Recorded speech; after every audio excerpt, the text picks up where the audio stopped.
আমাদের জানতে হবে হুসাইন রাদিয়াল্লাহু তাআলা আনহু কেন শহীদ হলেন। উনার রাজতন্ত্রের কাছে হাত পাতে নাই,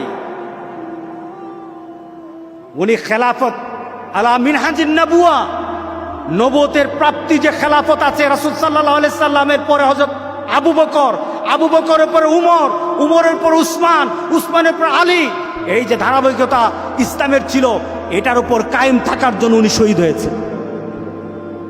প্রশ্ন হবে আপনাকে, কাল হাসরের দিন হুসাইন রাদিয়াল্লাহু তাআলা আনহু দাঁড়াবে রক্ত ঝরা শরীর নিয়ে। আমরা যদি চিন্তার সাথে হুসাইন রাদিয়াল্লাহু তাআলা আনহুর সাথে থাকতে না পারি, নিজের গায়ে রক্ত ঝরাইয়া হুসাইনের মহব্বত কায়েম করা যাবে না।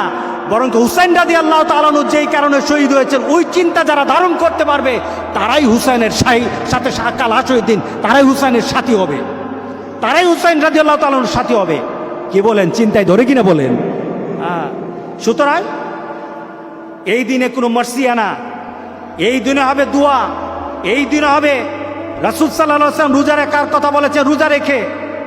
আর কারবালার শহীদের জন্য সামাজিকভাবে যেটা অনেকে করে থাকে, পানি খাওয়ায়, শরবত খাওয়ায় রাস্তায়। আপনি ঢাকা গিয়ে দেখেন, আমরাও তো করাই না, কিন্তু চলে আসতেছে কিছু সংখ্যক মুসলমান নামদারি রুকেদের কারণে গ্রামে গঞ্জে চলে আসতেছে শিয়া মতবাদ এখন গ্রামে গঞ্জে চলে আসতেছে। সাবধান হয়ে যান, সাবধান হয়ে যান। এটা ইমানের দাবি। শরবত খাওয়ায় কিসের জন্য?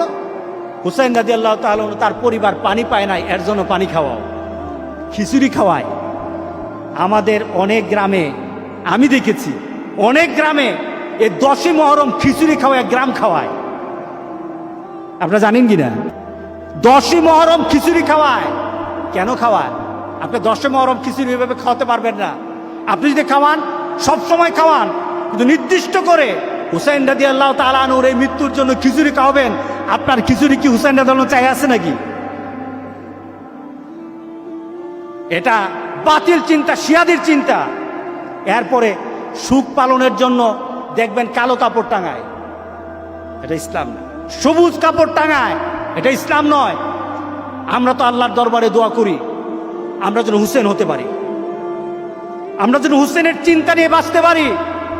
উনি শহীদ হয়েছেন, ওনার শাহাদাতের মর্যাদা যেন আমরাও নিতে পারি। এটা হলো মোমেনের চিন্তা, এটা হুসাইন রাদিয়াল্লাহু তাআলা আনহুর চিন্তা। এই চিন্তাতে যদি থাকে, আল্লাহর কসম, হযরত ওমর বলেছেন, কেউ যদি শাহাদাতের চিন্তা করে করে নিজের বিছানায় জ্বরে মারা যায়, আল্লাহ সুবহানাহু ওয়া তাআলা তাকে শাহাদাতের মর্যাদা দিয়ে কাল হাসরের দিন উঠাবেন।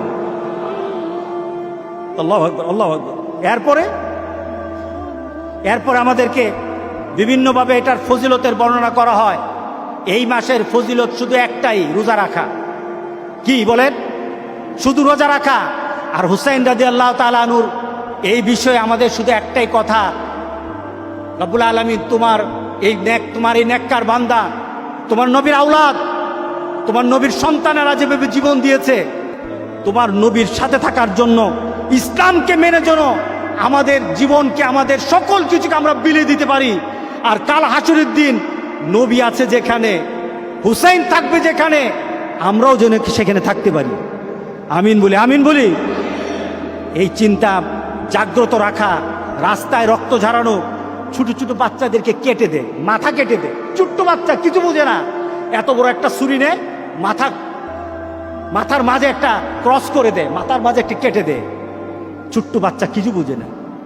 এটা হলো আশুরা, এটা হলো মুহররম মাস, এটা হলো তাদের জন্য মুহররম মাসের সুখ দিবস। কিন্তু আমাদের জন্য সুখ দিবস নয়, আমাদের জন্য আল্লাহর দরবারে দোয়া করার দিবস, আমাদের জন্য আল্লাহর দরবারে শুকরিয়া করার দিবস। আমরা ইনশাআল্লাহ সবাই রোজা রাখবো। রাজি আছি তো সবাই? রমজান মাসের পরে রাসূল সাল্লাল্লাহু আলাইহি সাল্লাম বলেছেন, আল্লাহর কাছে মর্যাদার রোজা হলো কোনটা? আশুরার রোজা। আশুরার রোজা, এই রোজা যেন আমরা রাখতে পারি। আল্লাহ যেন সবাইকে তৌফিক দান করে। আমিন বলে, আমিন বলে, আমিন বলি।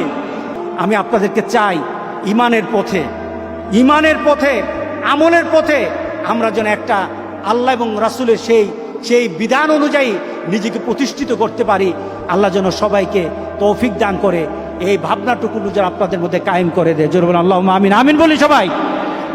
এই আশুরার এটাই হবে, রোজা রাখবো আর বেশি বেশি করে ইবাদত করব, গুনাহ থেকে দূরে থাকবো, গুনাহ থেকে দূরে থাকবো। এই মাসে গুনাহ থেকে দূরে থাকা বেশি অর্ডার। অন্য মাসে গুনাহ যেমন করা যাবে না, এই মাসে আরো করা যাবে না। যেমন কেউ যদি গুনাহ করে কোনো একটা পাপ কাজ করলো মসজিদের ভিতর, আর মসজিদের বাইরে পাপ করলো, মসজিদের ভিতর কিন্তু পাপটা কাজটা বড় হবে। তার পিছনে কারণটা কি? এই মসজিদটা হলো আল্লাহর ঘর। কার ঘর? এখানেও এসে যখন আপনি পবিত্র হতে পারলেন না, পরিবর্তন হতে পারলেন না, বাইরে আপনার পরিবেশের কারণে হয়তো আপনি করে ফেলতে পারেন, এখানেও আপনি পরিবর্তন হতে পারলেন না, গুনাহ কিন্তু এখানে হয়ে যাবে। যেমন হুদুদে হারামের মধ্যে, হুদুদে হারাম যে কাবার আশেপাশে গুনাহ করা, এটা খুব বড় পাপ, বড় পাপ বাহির থেকে। ঠিক ওইভাবে অন্য মাসে যেমন হারাম কাজ করা হারাম, এই মাসে হারাম কাজ করা আরো বেশি হারাম হবে। কারণ পরিবর্তনের জন্য আল্লাহ যেন আমাদের সবাইকে পরিবর্তন করে দেয়। আমিন বলি।